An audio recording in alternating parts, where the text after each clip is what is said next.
Hello everyone, this is the unknown astrologer. So, today I wanted to speak on a topic which is somewhat misunderstood, that is, Sun as a planet, placement of Sun in different houses, how to use the Surya Lagna for predictions related to your father, and consequently, also how can you see your grandfather in your chart, and so on and so forth. So, there are some facts, there are some myths. Okay, Sun, as always, we have to first of all see the placement of the Sun's natural house in the Kalpurush. So, which is Leo. Leo is the natural fifth house. Okay, Sun is a strong planet. A lot of people also say that it's a क्रूर ग्रह, कि सूर्य क्रूर ग्रह है. और क्रूर ग्रह बोलते ही साथ इसको इसके साथ कुछ अननेसेसरी कंडीशंस लोग अफिक्स कर देते हैं, कि जैसे कि क्रूर ग्रह आर ऑलवेज गुड इन उपचय हाउसेस. उपचय हाउसेस 3, 6, 10 एंड 11. नाउ ये जो थ्योरी है कि 3, 6, 10, 11 में सन अच्छा है, ये बहुत प्रॉब्लमेटिक है आज के टाइम में. First of all we have to always understand कि आज के टाइम में 2025 में सूर्य का अच्छा रिजल्ट आपको कैसे मिलेगा, और वो जो ओल्ड स्कूल थ्योरी है वो कितनी वैलिड है. तो मेरी प्रैक्टिकल अंडरस्टैंडिंग में सन 6, 10 और 11 में बहुत ही बुरा है. A lot of people would also know that sun gets digbali in the 10th house, so it gets a lot of strength if it goes to the 10th house, but it is not good for the individual. Problem यहाँ यह है कि सूर्य बली है, लेकिन उस इंसान के जीवन पे इसका नेगेटिव इम्पैक्ट है. वो कैसे है? सूर्य जब 10th में होता है और अगर वो बहुत मजबूत है तो वो इंसान को नौकरी नहीं करने देता. आपकी जो ऑटोक्रेटिक नेचर है, सूर्य एक ऑटोक्रेट है, और जो 10th हाउस है जो कि नेचुरली कैप्रिकॉन है, मकर राशि है, जो कि सूर्य से शनि से गवर्नड है, वो ब्यूरोक्रेसी का घर है. वहाँ पर ऑटोक्रेसी नहीं चलती, मनमानी नहीं चलती, राजशाही नहीं चलती. तो सूर्य जब 10th में जाके बहुत स्ट्रेंथ, जो कि दिग्बली है तो स्ट्रेंथ तो ऑल आ ही गया, तो वहाँ पर ऐसे लोग मैंने बहुत देखे हैं, बहुत से चार्ट्स मैंने देखे हैं जहाँ पे वो इंसान कहता है कि मैंने इतने एस्ट्रोलॉजर्स को दिखाया है और सब बात बोलते हैं कि आपकी तो बहुत हाई प्रोफाइल जॉब लगेगी, बहुत अच्छा जीवन है, लेकिन मेरी तो कोई नौकरी साहब चलती ही नहीं है. मैं प्राइवेट जॉब्स में हूँ और मैं टिक करके नौकरी कर ही नहीं पाता, या मैं सरकारी नौकरी में भी हूँ लेकिन मेरा वहाँ बिल्कुल मन नहीं लगता है और मुझे जॉब छोड़नी है, या मैं छोड़ चुका हूँ ऑलरेडी. अब मैं और एक higher level of government job की तैयारी कर रहा हूँ. तो मेरा एक्सपीरियंस ये है कि सन इन 10th लोग जॉब टिक के नहीं कर पाते. रीज़न यही है कि जब राजा काम करने जा रहा है, this is like the king is going to office, but that individual is not the king. वो तो एक जूनियर एम्प्लॉय है. That person just cannot work, क्योंकि उसको किसी के ऑर्डर सुनने ही नहीं है. उसके ईगो क्लैशेस अपने सीनियर्स और जूनियर्स के साथ लगातार होते रहते हैं. सो सन अगर 10th में है तो इसको वीक होना चाहिए, बाय राशि वीक होना चाहिए, बाय एसोसिएशन वीक होना चाहिए, बाय एस्पेक्ट वीक होना चाहिए. शनि की दृष्टि हो, राशि शनि की हो, या शुक्र की राशियों में हो, तो फिर भी ठीक है. ये लियो में बैठा 10th का सन बहुत प्रॉब्लमेटिक है, अनलेस उसको उसके साथ वीनस भी बैठ जाए जो उसको थोड़ा सा डिप्लोमेटिक बना दे. मरकरी भी बैठ जाए तो चलेगा, बट अगर मार्स और सन बैठ गए लियो में 10th में, नहीं होगी जॉब. सिमिलरली मेष लगन में 10th का मकर राशि का सन बहुत प्रॉब्लमेटिक है, मजबूत है. पावरफुल है, पंचमेश है 10th हाउस में। बट अनलेस शनि से अफेक्टेड हो या शनि भी बहुत स्ट्रांग हो, शनि से अफेक्टेड सन भले ही ना हो बट शनि बहुत स्ट्रांग हो, शनि 11th में हो, शनि एक्सॉल्टेड हो, शनि के पास बहुत पावर हो, या इनफैक्ट ये कहना चाहिए कि शनि के पास सन से ज़्यादा पावर हो, तब तो जॉब चलेगी, तब वो हाई प्रोफाइल तक पहुंच भी जाएगा, नीचे से ऊपर प्रमोट होके। अगर सन बहुत पावरफुल है तो नौकरियां लोग बदलते रहते हैं, नहीं टिक पाते। सिमिलरली सन इन 11th जब जाता है, वो फिर से शनि के नेचुरल घर में जा रहा है, वो फिर से जो किंग है वो एक 11th हाउस लार्ज नेटवर्क का है, तो वो कॉमन लोगों का घर है। 11th में सन जब बैठता है तो किंग आम आदमी के पास पहुंच रहा है।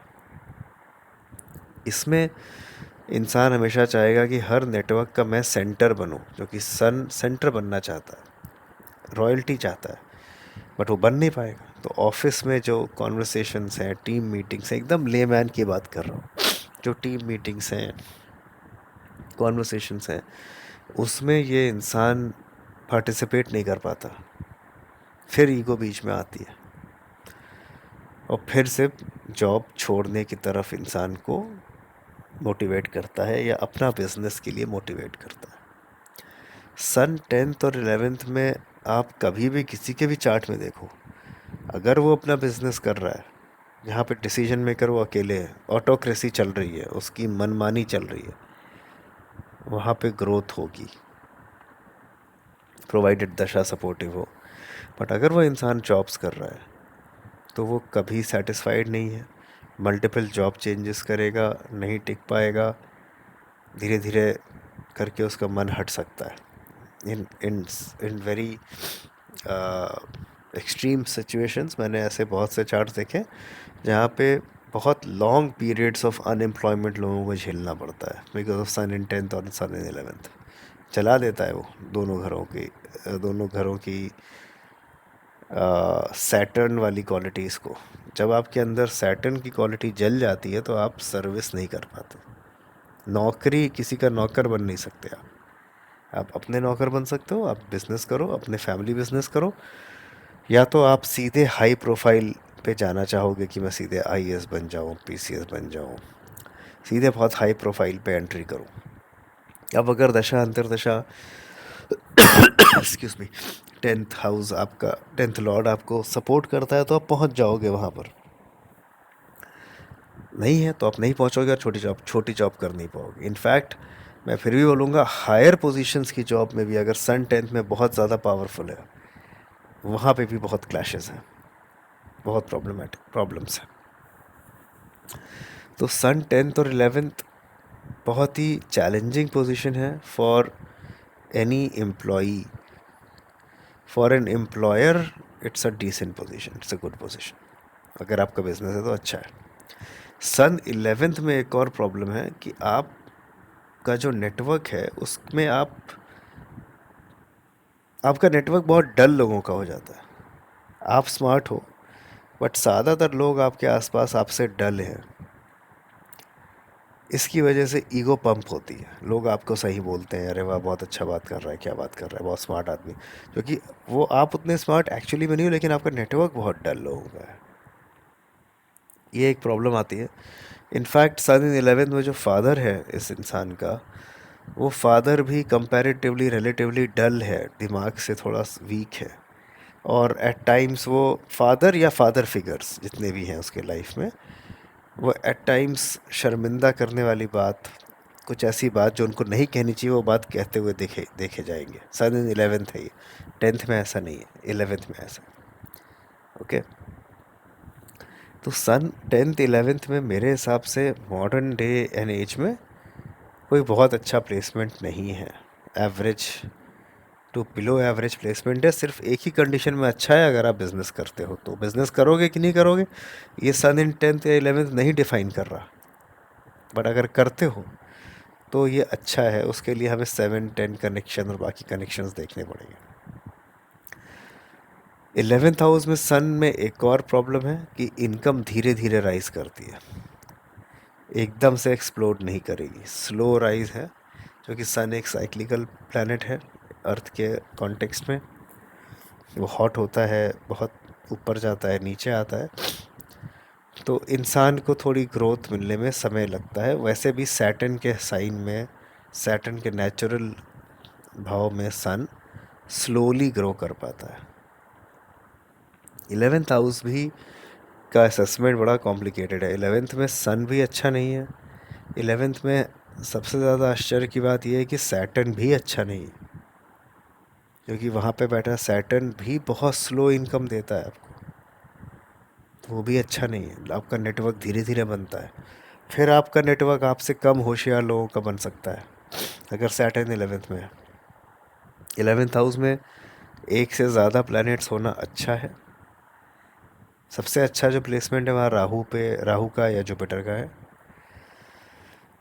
बट एक से ज़्यादा प्लैनेट हो तो अच्छा है, तो कोई ना हो तो भी अच्छा है। लेकिन सन और सैटर्न 11th में उतने बहुत अच्छे रिजल्ट्स नहीं देते। अब आते हैं सन इन 6th पे। छठे का जो सूर्य है वो इंसान को ऊपर लेके जाता है, but by default more often than not एक गरीब घर में जन्म लेता है या मिडिल क्लास घर में जन्म लेता है, जो कि फादर का कारक है सन। सन 6th ये दिखाता है कि फादर नौकरी करता है, छोटी नौकरी करता है, नीचे से ऊपर जाएगा फादर भी, और फादर के ऊपर लोन्स हो सकते हैं, बीमारियां हो सकती हैं। इस जातक की पढ़ाई, जो कि सन नेचुरल 5th लॉर्ड है, छठे में जाता है, तो पढ़ाई बहुत हाई लेवल की शायद इमीडिएटली ना हो, छोटे स्कूल से पढ़े या छोटे शहर में पढ़े।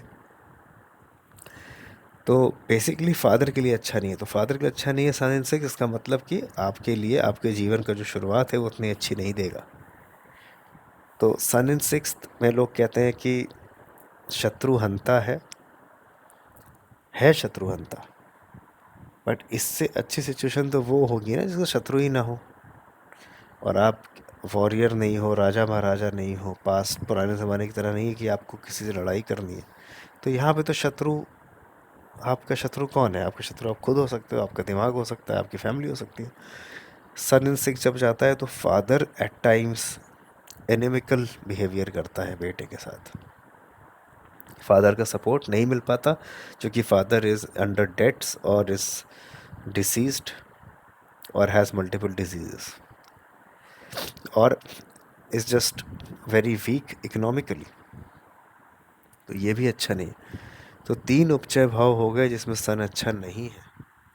और ये जो ब्लैंकेट रूल है कि क्रूर ग्रह उपचय में अच्छे हैं, वो इस सन के ऊपर फिट नहीं बैठते। एक ही उपचय है, भाव है जहाँ सूर्य वाकई में अच्छा है, वो है विक्रम भाव, 3rd हाउस। यहाँ अच्छा है।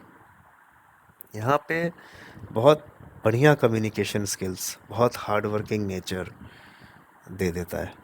जेमिनाई की तरह 3rd हाउस में सन बैठता है, इंसान को इंटेलिजेंट बनाता है, शार्प बनाता है, विटी बनाता है, कम्युनिकेटिव बनाता है, एंटरप्राइजिंग बनाता है। एक ही प्रॉब्लम है कि अगर छोटे भाई बहन हैं या तो वो होंगे नहीं, और होंगे तो उनकी लाइफ उतनी उतनी अच्छी नहीं होगी जितनी इस जातक की होगी जिसका सन 3rd में है। यहाँ भी बट अच्छी बात ये होगी कि सन वीक हो, 3rd में भी सन बहुत स्ट्रॉन्ग ना हो, रिलेटिवली वीक हो। मतलब कि यहाँ पे भी ये अगर शुक्र की राशियों में है, बुध की राशि में है, शनि की राशि में है तो अच्छा है। यहाँ पे भी मेष का सूर्य अच्छा नहीं है 3rd हाउस में। यहाँ पे सिंह का सूर्य अच्छा नहीं है 3rd हाउस में। बहुत मजबूत है, इंसान लड़ाई लड़ाई करने के लिए रेडी है, ओवर कम्युनिकेटिव, ओवर मतलब दूसरे के ऊपर अपनी बात चलाने की कोशिश करेगा, बहुत ज़्यादा स्टबन। तो मजबूत नहीं होना चाहिए, थोड़ा वीक हो तो बहुत अच्छा है। सबसे अच्छी पोजीशन लियो असेंडेंट में सन इन 3rd, बहुत अच्छी पोजीशन है। वही कुंभ लगन में सन इन 3rd, एग्जॉल्टेड सूर्य, अच्छी पोजीशन नहीं है। ओके, तो ये तो हो गया सन अच्छा कहाँ नहीं है। 6, 10, 11 में तो अच्छा नहीं है अनलेस वीक हो। 3rd में अच्छा है, बट अगर वीक हो तो ज़्यादा अच्छा है। सन स्ट्रांग होकर कहाँ पे अच्छा है? फर्स्ट हाउस में बहुत अच्छा है, फोर्थ हाउस में बहुत अच्छा है, फिफ्थ हाउस में अच्छा है, लेकिन बहुत ज़्यादा स्ट्रांग होगा तो रिप्रोडक्शन के लिए, बच्चों के लिए अच्छा नहीं रहेगा, इंसान के लिए अच्छा है। एट्थ हाउस में सन अगर बहुत मजबूत है राशि से, एस्पेक्ट से, तो बहुत अच्छा है, बहुत स्ट्रैटेजिकली ब्रिलियंट इंसान बनेगा, स्ट्रैटेजी को बहुत फोकस में लेकर आता है। इनफैक्ट एट्थ का सन ऑकल्ट सब्जेक्ट्स में भी इंटरेस्ट लाएगा, उसका या उसके फादर का या दोनों का। एट्थ में सन मजबूत होना चाहिए, वीक नहीं होना चाहिए, जितना मजबूत हो उतना अच्छा है, ठीक है। नाइन्थ में सन अगेन कारको भाव नाशक बन जाता है, तो वो उस व्यक्ति के लिए अच्छा है, उसकी नॉलेज के लिए अच्छा है, उसकी एथिक्स के लिए अच्छा है, बट उसका जो फादर होगा उसके साथ क्लैशेस देगा सन इन नाइन्थ। और ये फादर जो होगा वो सेल्फ राइटियस है, उसको लगेगा जो मैं कहता हूँ वही सही है, जो मैं कहता हूँ वही धर्म है। अगर यहाँ पर उच्च का हो गया तो अनबेरेबल फादर है, अगर मजबूत है तब भी टफ रिलेशनशिप है फादर के साथ। सो ट्वेल्थ में सन चला गया तो फादर अनअवेलेबल, फादर कहीं ट्रैवल करते हैं, अलग अलग शहर में रहते हैं, बिजी हैं बहुत ज़्यादा, तो ट्वेल्थ में सन भी उतना अच्छा नहीं है फादर के कॉन्टेक्स्ट में। इवन फॉर द जातक also it is not a great position to have, even though it's in a friendly sign of Jupiter, but तब भी जो कि वाटर साइन है उतना अच्छा नहीं है। सेकेंड में son, father will definitely leave behind a lot of wealth. Second में सन दिखाता है कि फादर वेल्थ क्रिएशन में इन्वॉल्व था और शायद टाइम नहीं दे पाया बच्चे को जितना देना चाहिए था। वही फोर्थ का जो सन मैंने बोला बहुत अच्छा है, फोर्थ का सन दिखाता है कि फादर घर पे था, फादर की टीचिंग इस बच्चे के लिए बहुत इम्पोर्टेंट थी, और उसके बाद भी फादर बहुत सारी वेल्थ, बहुत सारी प्रॉपर्टीज़ छोड़ के जाएगा। तो best position is four, best is sorry first and third, ये out and out best positions हैं। फोर्थ फिफ्थ अच्छे हैं, फिफ्थ में एक प्रॉब्लम है कि प्रोजेनी के लिए उतना अच्छा नहीं है। नाइन्थ का सन भी अच्छा है, एक प्रॉब्लम है कि फादर के साथ क्लैशेस देगा, ईगो क्लैशेस देगा। टेंथ का सन अच्छा है अगर ऑटोक्रेटिक करियर हो जहाँ पे किसी की सुननी ना पड़े, यानी कि बिजनेस हो। अगर जॉब है तो अच्छा नहीं है। अगर टेंथ में सन है और टेंथ लॉर्ड से वीक है, या सैटर्न से, सॉरी सैटर्न से वीक है और टेंथ लॉर्ड दोनों से वीक है, तो अच्छा है। अगर टेंथ में सन है और टेंथ लॉर्ड सन से वीक है तो प्रॉब्लम है। इलेवेंथ में सन है, इनकम धीरे ग्रो करेगी, ईगो इश्यूज आएंगे नेटवर्क में, टीम मीटिंग्स में, ऑफिस में। तो अगर इलेवेंथ में है, अगेन इलेवेंथ लॉर्ड उससे ज़्यादा मजबूत होना चाहिए। और अगर सैटर्न का एस्पेक्ट है सन के ऊपर तो अच्छा है। सैटर्न का एस्पेक्ट सन के ऊपर हमेशा बुरा नहीं होता, सैटर्न का एस्पेक्ट सन के ऊपर टेंथ और इलेवेंथ हाउस में बहुत अच्छा है, जो कि वो सन को वीक करता है और टेंथ और इलेवेंथ हाउस को स्ट्रेंथन करता है।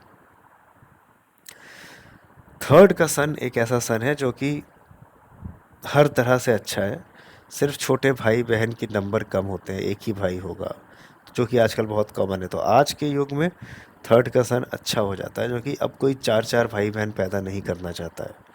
पहले लिमिट कर देता था सिबलिंग्स के नंबर को थर्ड का सन, बट थर्ड में भी मैं बोलूँगा कि सन बहुत मजबूत अगर नहीं है, थोड़ा वीक है, एवरेज स्ट्रेंथ का है, तो भाई बहन भी होंगे, इंसान करेजियस भी होगा, वैलरस भी होगा, कम्युनिकेशन में बहुत अच्छा होगा, मैसेजिंग बहुत क्लियर देगा, और स्पोर्ट्स में अच्छा होगा, आउटडोर पर्सनालिटी होगा, बहुत बढ़िया है। तो ये सन के प्लेसमेंट्स के अराउंड मिथ है। 6, 10, 11 एक बहुत बड़ा मिथ है क्योंकि हर आदमी कहता है, और जब देखो गलती कहाँ होती है, जब ये लोग कुंडली देखते हैं, बहुत लोग कुंडलियाँ देखते हैं, मुझे बहुत लोग कॉल करते हैं, तो वो कह रहे हैं सर आपका टेंथ हाउस तो बहुत अच्छा है, वहाँ पे तो सूर्य बैठा है उच्च का। बहुत कॉमन है ना सन इन टेंथ एक्सॉल्टेड, अप्रैल के मंथ में बहुत लोगों को मिलेगा, रोज़ मिलेगा 2 घंटा, लेकिन जॉब नहीं लग रही। तो एस्ट्रोलॉजर कह रहा है कि ये तो बहुत अच्छा है, जॉब इसलिए नहीं लग रही क्योंकि आपकी कुंडली में कोई और योग खराब है, जुपिटर खराब है, चंद्रमा वीक है। तो ये सब गलत असेसमेंट्स हैं, सही चीज़ से सही इन्फेरेंस ड्रॉ नहीं कर रहे हैं। किसी और चीज़ से इन्फ्लुएंस ड्रॉ कर रहे हैं, जो कि यहाँ पे तो एक पट्टी बंध गई आंखों के ऊपर कि सन तो 10th में अच्छा होता है। नहीं अच्छा होता। सन राजा है, किंग है, ऑटोक्रेट है, कभी भी नौकरी के लिए अच्छा नहीं हो सकता। अगर 10th में बैठ गए तो नौकरी के लिए अच्छा है ही नहीं। क्योंकि आप अगर सिर्फ एस्ट्रोलॉजी ना भी आती हो, सिर्फ हिंदी आती हो, तो नौकरी जो शब्द है मतलब किसी का नौकर बनना। सरकार का नौकर, इंसान का नौकर, कंपनी का नौकर। सन कैसे नौकर बनेगा भाई? सन तो नौकर बन ही नहीं सकता। Problematic position. Clashes with the boss, clashes with the junior seniors, everybody, हर जगह क्लैशेस। बनना लगना, जॉब छोड़ देने पे ये लोग जॉब छोड़ देते हैं। और ऐसे लोग हैं जो बहुत जॉब बदलते हैं लाइफ में, जो कि टिक के कर नहीं पाते, फिर पैसे चाहिए होते हैं तो फिर करते हैं, फिर छोड़ देते हैं, फिर पैसे चाहिए तो फिर करते हैं। टाइम्स जॉब में ऑटोक्रेटिक डिसीजंस ले लेते हैं कि इतना पैसा इधर भेज दो, बिना पूछे, बिना हायरार्की और प्रोटोकॉल को फॉलो करे मनी के डिसीजंस लेंगे, खजाने के डिसीजंस लेंगे, जो कि लियो नेचुरल फिफ्थ हाउस है, which is the public money. तो उन डिसीजंस को आप जब प्राइवेट कंपनी में भी हो तो उस कंपनी के फंड्स का डिसीजन ये लोग अपने आप लेते हैं। रेवेन्यू हो या एग्जिस्टिंग फंड्स हो या सेल्स हो, और उसमें मिसमैचेस आते हैं, गड़बड़ियाँ होती हैं, जॉब छोड़नी पड़ती है। They will try to justify it, but justify नहीं होता है। ऐसे बहुत केसेस आते हैं। मेरे फैमिली में भी मैंने कुछ चार्ट्स देखे जिनके साथ ऐसा हुआ। उन्होंने कुछ मिसमैनेजमेंट ऑफ फंड्स किया, सन इन 10th था, उनको लगा कि ये करना सही है, हो सकता है उनको एकदम जेन्युइनली लगा हो सही, लेकिन वो उनके राइट्स नहीं थे।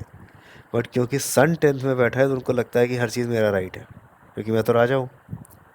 तो ये सब बड़े प्रॉब्लम्स हैं। लेट आना एक बहुत बड़ा, मैंने इम्पैक्ट देखा सन इन 10th का। ये लोग लेट आते हैं, टाइम का ध्यान नहीं रखते। ये सब राजाओं वाला बिहेवियर है। किसी को बोल दिया हाँ मैं आ रहा हूँ, आए ही नहीं, वो सामने वाला वेट कर रहा है।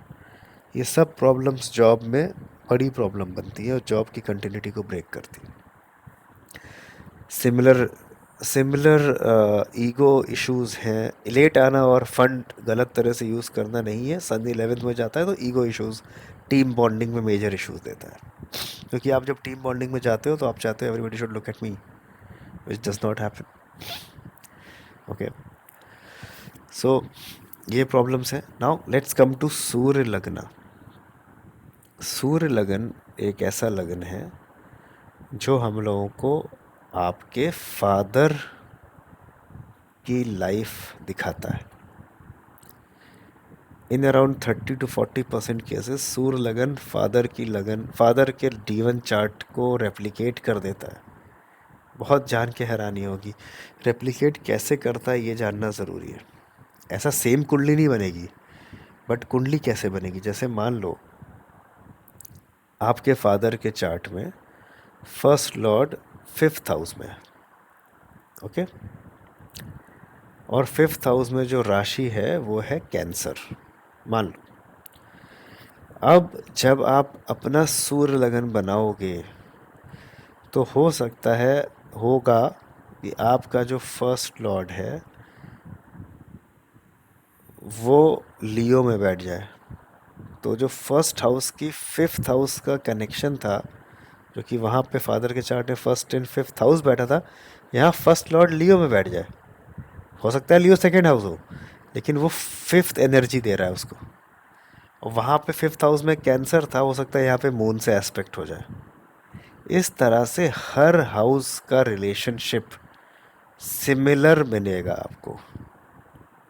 ओके, सिमिलर बोल रहा हूँ, सेम नहीं हो सकता, सिमिलर हो सकता है। ये डीएनए है, ये जीन्स हैं, ऐसे ही जीन्स ग्रो कर रही है फैमिली के अंदर। 2 भाई होंगे, दोनों में मिलेगा। 3 होंगे, तीनों में मिलेगा, सब में मिलेगा। 100% सारे हाउस नहीं मिलेंगे, but defining houses, moon, sun, first lord, ascendant lord, 10th house, क्योंकि जो फादर का जॉब है वो तो एक ही रहेगा, चाहे 4 भाई हों, जॉब तो एक ही फादर की। तो 10th हाउस के जो समीकरण है वो सिमिलर मिलेंगे आपको। ओके, अब फादर का प्रोफेशन कैसा था या क्या था ये जानने के लिए आपको अपना सूर्य लगन बनाना है और अपने जन्म लगन के ऊपर D1 चार्ट के ऊपर सुपर इम्पोज कर देना है, रख देना है उठा के। जैसे कि मान लो सन आपका 9th में बैठा है, ओके। अब आपके फादर का प्रोफेशन कैसे आएगा? सन से 10th देखो, तो जब 9th में सन है तो सन से 10th क्या होगा? 6th हाउस होगा, ओके। तो उसमें 6th हाउस की एनर्जी है। हो सकता है फादर डॉक्टर हो, लॉयर हो, जो भी 6th हाउस के प्रोफेशंस हैं, या वहाँ पे जो राशि है या वहाँ पे जो प्लैनेट्स हैं वो डिफाइन करेंगे फादर का प्रोफेशन। बट 6th हाउस बहुत ज़रूरी है, 6th हाउस को निगलेक्ट नहीं कर सकते। बहुत से लोग बोलेंगे, मैं भी पहले बोल सोचता था कि यार सूर्य लगन तो बेकार है, जो कि 1 महीने तक सेम रहता है, वो 1 महीने तक सेम रहता है। लेकिन आपका जो 2 घंटे का लगन है, जो जो जन्म लगन है, D1 चार्ट है, जब उसके ऊपर उसको सुपर इम्पोज करते हो तो वो 2 ही घंटे का लगन बन जाता है। मून का प्लेसमेंट हर दिन बदल जाएगा। It is as dynamic as your D1 chart, जो कि जितना D1 चार्ट चेंज हो रहा है उतना ही सूर्य लगन चेंज हो रहा है, जो कि सूर्य का प्लेसमेंट D1 पे सुपर इम्पोज करना है। सिमिलरली मून का प्लेसमेंट D1 पे सुपर इम्पोज करना है फॉर चंद्र लगना and it's benefits. Okay, this is a sutra. This is a hint which I would like you guys to work on and see what kind of results you are getting. And I would appreciate if you guys can comment on this video and share your feedback on placement of sun, especially in the houses 6, 10, and 11, and what you have seen. And how have you understood the fact कि अगर weak हुआ तो अच्छा है? See, this is a very big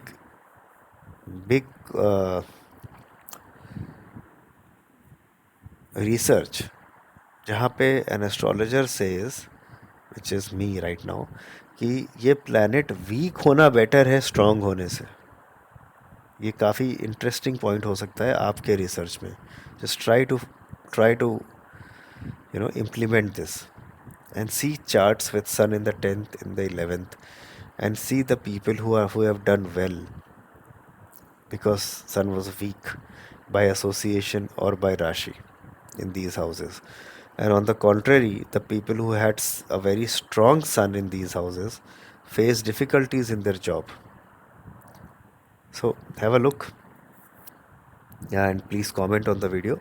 If you want to get in touch with me, my phone number is, which is available on WhatsApp, 790-540-1688. Email address is theunknownastrologer@gmail.com.